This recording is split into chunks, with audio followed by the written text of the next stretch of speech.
यहां पे हमने नेचर ऑफ रूट्स का एक कॉन्सेप्ट पढ़ा था कि बी स्क्वायर डी जो होता है वो हो जाता है आपके पास बी स्क्वायर माइनस 4ac के इक्वल। अब इन इमेजिनरी रूट्स को समझने की कोशिश करते हैं क्या है। कभी भी अगर आपके पास अंडर रूट के अंदर कोई नेगेटिव नंबर आ जाए तो वो नंबर्स आपके इमेजिनरी नंबर्स कहलाते हैं। रियल नंबर वो नंबर होते हैं जिनको आपने पढ़ा है, जिनको आप फाइंड कर सकते हो। और x की वैल्यू अगर कोई नेगेटिव नंबर डालू तो भी उसका आंसर कितना आएगा, पॉजिटिव। किसी दिन बेटा अगर आपके पास आपका x 0 हो जाए तो z किसके बराबर आ जाएगा, आयोटा y के बराबर आ जाएगा। हेलो एवरीवन, आज के इस फटाफट कॉन्सेप्ट में हम लोग बात करने वाले हैं कॉम्प्लेक्स नंबर की। तो मैं 5 से 7 मिनट के अंदर आप लोगों को कॉम्प्लेक्स नंबर और इंटीग्रल पावर ऑफ आयोटा का कॉन्सेप्ट समझाने की कोशिश करूंगा। चलिए समझते हैं कॉम्प्लेक्स नंबर होता क्या है। देखो, क्लास 10th में आप लोगों ने एक चैप्टर पढ़ा था क्वाड्रेटिक इक्वेशन नाम का, जिसमें आपने पढ़ा था कि कोई भी क्वाड्रेटिक इक्वेशन जो होती है आपके पास इस फॉर्मेट में होती है, ax square plus bx plus c equals to 0। यहां पे हमने नेचर ऑफ रूट्स का एक कॉन्सेप्ट पढ़ा था कि बी स्क्वायर डी जो होता है वो हो जाता है आपके पास बी स्क्वायर माइनस 4ac के इक्वल, जहां से हम नेचर ऑफ रूट्स को पता लगा सकते थे कि रूट्स का नेचर कैसा होता था। यहां पे हमने एक बहुत प्यारा सा और छोटा सा कॉन्सेप्ट पढ़ा था कि अगर आपका डी कभी भी लेस देन 0 हो जाए, अगर आपका डी कभी भी लेस देन 0 हो जाए तो आपके पास जो रूट्स होते हैं वो बेटा नॉन रियल या फिर इमेजिनरी रूट्स होते हैं। इमेजिनरी रूट्स या फिर नॉन रियल रूट्स होते हैं। अब इन इमेजिनरी रूट्स को समझने की कोशिश करते हैं क्या है। मान लो आपके पास है एक quadratic equation x square plus 1 equals to 0। इस क्वाड्रेटिक इक्वेशन को मैं सॉल्व करना चाहता हूं और इसके रूट्स निकालना चाहता हूं, तो हम क्या करेंगे, अगर मैं 1 को इधर शिफ्ट कर दूंगा तो -1 हो जाएगा और x की जो वैल्यू हो जाती है वो हो जाती है अंडर रूट ऑफ -1। और बहुत सारे बच्चे इसका आंसर लिख देंगे -1। नहीं दोस्तों, इसका आंसर -1 नहीं होता है। अगर कभी भी आपके पास अंडर रूट के अंदर कोई नेगेटिव नंबर आ जाए, कॉम्प्लेक्स नंबर क्या होता है, कभी भी अगर आपके पास अंडर रूट के अंदर कोई नेगेटिव नंबर आ जाए, कोई भी नेगेटिव नंबर आ जाए, तो ऐसे नंबर्स को नॉन रियल नंबर्स बोला जाता है या फिर ऐसे नंबर्स को इमेजिनरी नंबर्स बोला जाता है।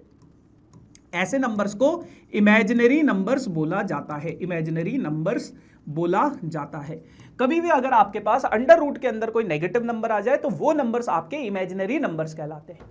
तो उसी तरीके से मेरे पास अगर कभी अंडर रूट के अंदर -1 आ जाए तो इस नंबर को मैं कहता हूं आयोटा। इस नंबर को मैं कहता हूं आई से रिप्रेजेंट करता हूं और आई का मतलब होता है बेटा आयोटा।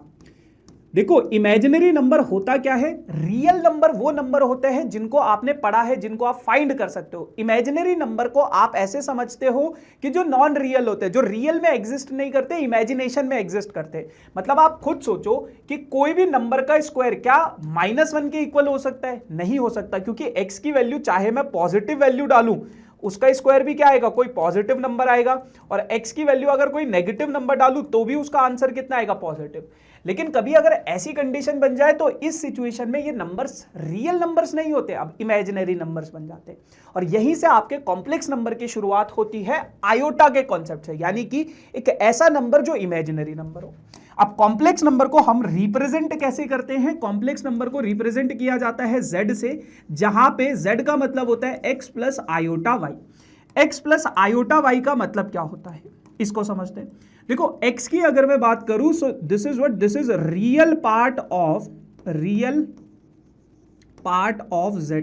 ये क्या है, रियल पार्ट है z का, ये क्या है, रियल पार्ट ऑफ z है।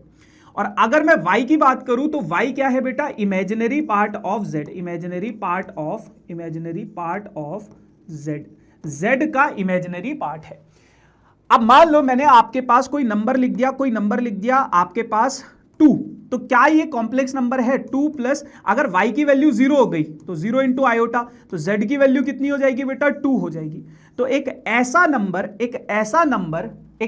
कॉम्प्लेक्स नंबर जब आपका y 0 हो जाए तो z किसके बराबर आ जाएगा, x के बराबर। और ऐसे कॉम्प्लेक्स नंबर को बोला जाता है प्योरली रियल नंबर। जो हम रियल नंबर्स पढ़ते हैं that is actually a complex number. वो एक्चुअल में एक कॉम्प्लेक्स नंबर है, लेकिन वो कैसा कॉम्प्लेक्स नंबर है, प्योरली रियल वाला केस है, प्योरली रियल वाला, जिसका इमेजिनरी पार्ट क्या है, 0।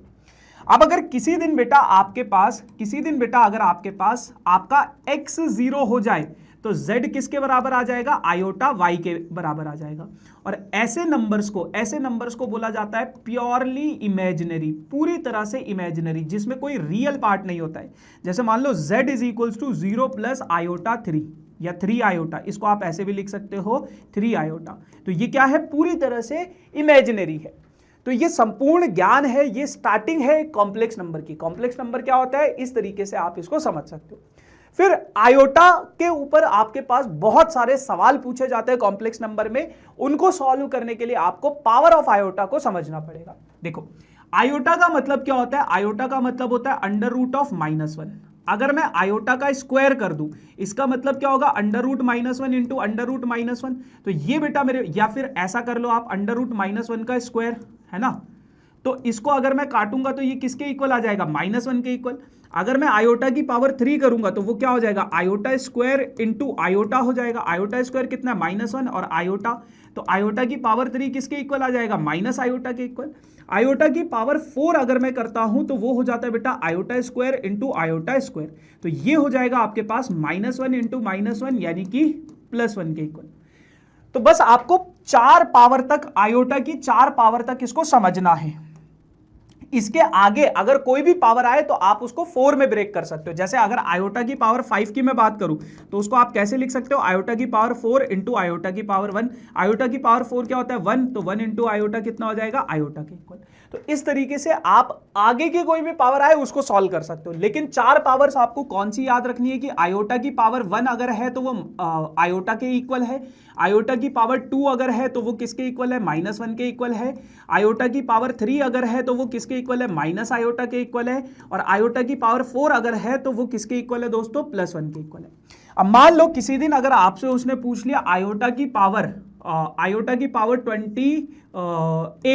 28 नहीं, एक काम करते 30 ले लेते, आयोटा की पावर 30 है। तो जो भी आपके पास पावर है आप उसको 4 से डिवाइड कर दो। जो भी आपके पास पावर है उसको 4 से, कोई भी सवाल आए उसको करना कैसे, 4 से डिवाइड कर दो। 4 7 जा 28। अब जो रिमाइंडर बच गया ये किसके इक्विवेलेंट हो जाएगा, आयोटा की पावर 2 के बराबर आ जाएगा। आयोटा की पावर 30 का जो आंसर होगा वो आयोटा की पावर 2 के बराबर ही होगा। और आयोटा की पावर 2 कितना है, -1, तो इसका आंसर कितना हो जाएगा, -1। वैसे ही कमेंट सेक्शन में अब आप लोग मुझे इसका आंसर बताना, आयोटा की पावर -999।